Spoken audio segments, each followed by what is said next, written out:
Hello students, मैं बीना Gupta BST में मैं आज आपको आगे बताने जा रही हूँ। लास्ट डे मैंने आपको बताया था इंडस्ट्री क्या होता है।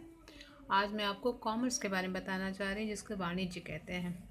वाणिज्य का मतलब होता है यह व्यवसाय की आर्थिक क्रिया होता है जिसमें प्रारंभ उत्पादन से लेकर के उपभोग तक होता है।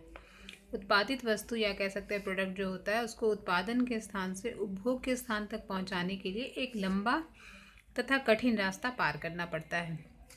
उत्पादन कार्य में उद्योग के क्षेत्र में आता है, जो उत्पादन होता है वो इंडस्ट्री के क्षेत्र में आता है, और जो बाकी जो कार्य होते हैं वो कॉमर्स के क्षेत्र में आते हैं, या हम कह सकते हैं वो वाणिज्य के क्षेत्र में आता है। यह एक प्रक्रिया है जो इस प्रकार शुरू होता है कि सबसे पहले माल को कारखाने से थोक विक्रेता खरीदता है, उसके बाद वही माल फुटकर व्यापारियों द्वारा खरीदा जाता है। इस प्रक्रिया का अंतिम चरण जो होता है वो फुटकर विक्रेता द्वारा उपभोक्ताओं को बेचना होता है। लेकिन कह सकते हैं लेकिन बात इतना ही नहीं ख़त्म होती है। इस माल के क्रय विक्रय या वितरण की जो प्रक्रिया होती है उसमें अनेक समस्याएं होती हैं। समस्याएं में जैसे हम कह सकते हैं, जैसे माल को एक स्थान से दूसरे स्थान पर ले जाने के लिए यातायात साधनों की आवश्यकता होती है, माल की सुरक्षा के लिए बीमा की आवश्यकता होती है, माल को क्रय विक्रय करने के लिए वित्त की आवश्यकता होती है, या फिर कह सकते हैं माल के स्टॉक के लिए गोदाम की भी ज़रूरत होती है। इस प्रकार से माल के संबंध में सूचनाएं या कह सकते हैं इंफॉर्मेशन के लिए जो ज़रूरत होती है वो विज्ञापन के द्वारा की जाती है।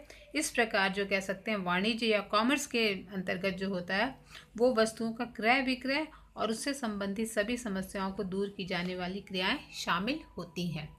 इस प्रकार से हम कह सकते हैं कॉमर्स का मतलब होता है it refers to the sum of total of all those activities which are engaged in the removal of hindrance of person, place, time, risk, finance and information in the exchange of commodities।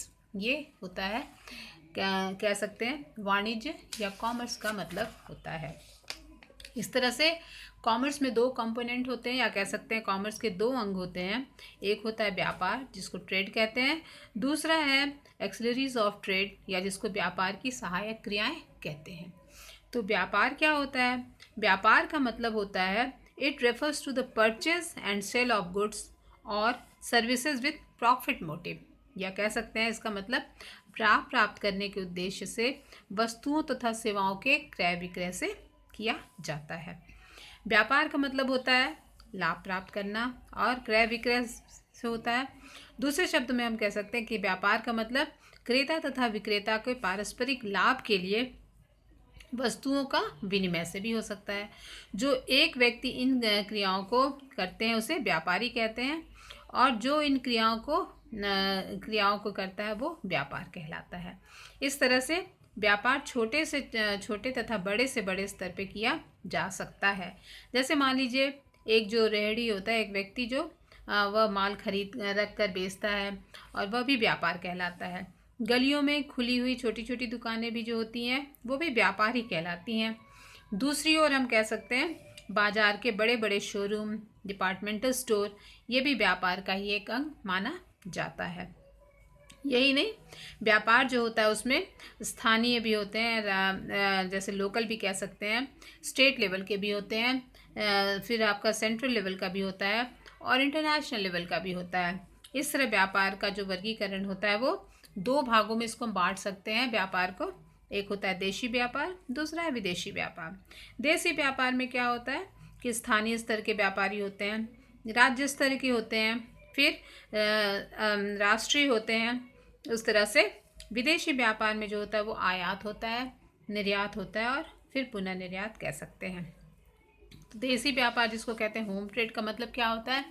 Home trade का मतलब होता है जब वस्तुओं का क्रय विक्रय किसी देश की सीमाओं के अंतर्गत किया जाता है उसे देशी व्यापार कहते हैं। इसके तीन पार्ट होते हैं, एक होते हैं लोकल ट्रेडर, दूसरा होता है स्टेट ट्रेडर, और इंटर स्टेट ट्रेड। तो लोकल ट्रेड का मतलब होता है स्थानीय व्यापार जो किसी गांव, कस्बे या जिले तक सीमित होता है। वह व्यापार के अंतर्गत दैनिक उपभोग या खराब होने वाली वस्तुएं जैसे होती नाशवान वस्तुएं इसमें आती हैं, जैसे ताजे फल, सब्जियां, मिठाइयाँ, सब्जियां इत्यादि। स्टेट लेवल या राज्य स्तरीय व्यापार का मतलब क्या होता है? स्थानीय व्यापार से थोड़ा सा ऊपर उठ करके एक व्यापार जो होता है वो राज्य स्तर का व्यापार कहलाता है। इसमें क्या होता है कि राज्य स्तरीय प्रांतीय व्यापार होता है, जैसे किसी राज्य के विभिन्न जिलों के बीच या विभिन्न कह सकते हैं जिला में जो व्यापार किया जाता है, इसका एक उदाहरण होता है। जैसे अनाज हो गया, दाल हो गया, बर्तन हो गया, ये इसका उदाहरण कह सकते हैं। फिर होता है inter state trade. Inter state trade का मतलब क्या होता है, जिसमें जब व्यापार एक ही देश के विभिन्न राज्यों में होता है, उसे अंतर्राज्यीय व्यापार कहते हैं। जैसे हिमाचल प्रदेश का कोई व्यापारी उत्तर प्रदेश के व्यापारी के साथ अगर कुछ करता है, या फिर पंजाब के व्यापारी के साथ बिजनेस करता है, या हरियाणा के साथ या अन्य किसी प्रदेश के व्यापारी के साथ अगर क्रय विक्रय या ट्रांजैक्शन करता है, तो वैसी हालत उसे अंतर्राज्यीय या कह सकते हैं इंटर स्टेट ट्रेड कहा जाएगा। इस तरह से ये तो हो गया आपका देशी व्यापार के अंतर्गत। दूसरा है आपका जिसको कहते हैं फॉरेन ट्रेड या विदेशी व्यापार। तो विदेशी व्यापार का मतलब क्या होता है, जब व्यापार किसी देश की सीमाओं को पार करके दूसरे देशों में पहुंच जाते हैं, तो उसे विदेशी व्यापार का नाम दिया जाता है। जैसे विदेशी व्यापार का महत्व जो होता है दिन प्रतिदिन बढ़ता जा रहा है। कारण बहुत ही सरल है, क्योंकि कोई भी देश ऐसा नहीं है जो अपनी आवश्यकताओं की सभी वस्तुओं का उत्पादन खुद कर सके। इसलिए क्या होता है कि किसी न किसी वस्तु के लिए उसे विदेशों पर निर्भर रहना पड़ता है। इस प्रकार प्रत्येक देश कमी वाली वस्तुओं को विदेशों से क्रय करता है, और जो अधिक होते हैं, ओवर होते हैं, उसको दूसरे देशों में वस्तुओं को विक्रय कर देते हैं। इस तरह से विदेशी व्यापार के हम कह सकते हैं उसके 3 अंग होते हैं या 3 पार्ट होते हैं। एक होता है इम्पोर्ट ट्रेड, दूसरा होता है एक्सपोर्ट ट्रेड, और तीसरा होता है इंटरपोर्ट ट्रेड। तो इम्पोर्ट ट्रेड क्या होता है, जब एक देश का व्यापारी दूसरे देश के व्यापारी का माल क्रय करता है, हाँ, तो उसे ये इम्पोर्ट ट्रेड कहा जाता है। जैसे भारत का व्यापारी अगर ईरान के साथ पेट्रोलियम पदार्थ करता है, तो इसे इम्पोर्ट कहा जाएगा। उसी तरह से एक्सपोर्ट ट्रेड का मतलब होता है जब एक देश का व्यापारी दूसरे देश के व्यापारी के साथ माल का विक्रय करता है, तो इसे निर्यात व्यापार कहा जाएगा, यानी एक्सपोर्ट ट्रेड कहा जाएगा। जैसे भारत सूती वस्त्र, चाय, जूट, ये सारी वस्तुएं विदेशों को विक्रय करता है, तो इसे भारत के लिए एक्सपोर्ट ट्रेड कहा जाएगा।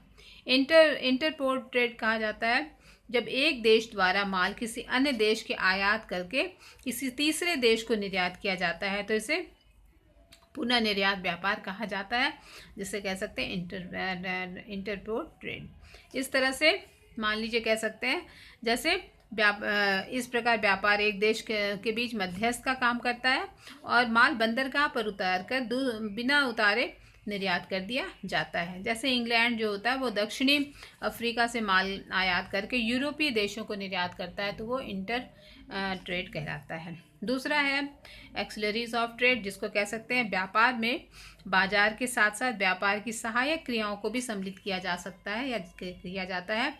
ऐसी सभी क्रियाएं जो होती हैं वो व्यापार के लिए विभिन्न बाधाओं को दूर करने के लिए की जाती हैं। जैसे कह सकते हैं व्यापार में बहुत सारी बाधाएं होती हैं व्यक्तियों की बाधा, जो कि मिडिलमैन के द्वारा दूर किया जाता है। स्थान की जो बाधा होती है या कह सकते हैं हिडल्स जो होता है, वो ट्रांसपोर्ट एंड कम्युनिकेशन के द्वारा दूर किया जाता है। समय की जो बाधा होती है वो वेयर हाउस के द्वारा किया जाता है। जोखिम की जो बाधा होती है, रिस्क जो होता है, वो इंश्योरेंस के द्वारा फुलफिल किया जाता है। फिर कह सकते हैं वित्त की जो बाधा होती है वो बैंकिंग के द्वारा दूर होती है। सूचना या इंफॉर्मेशन की जो बाधा होती है वो कह सकते हैं कि एडवर्टीजिंग के द्वारा पूरी की जाती है। इस तरह से किसी भी व्यापार में हम देखते हैं कि बहुत 2 तरह के काम करते हैं फैक्टर। एक होता है आपका ये ट्रेड में, एक होता है आपका ये देसी व्यापार, और दूसरा होता है विदेशी व्यापार। और इस तरह से सारे व्यापार की जो बाधाएं होती हैं वो भी दूर की जाती हैं, और उन बाधाओं को दूर करके ही किसी वस्तुओं को ट्रेड के अंतर्गत शामिल किया जाता है, ट्रेड और कॉमर्स के अंतर्गत। फिर नेक्स्ट डे हम लोग इसके आगे बात करेंगे।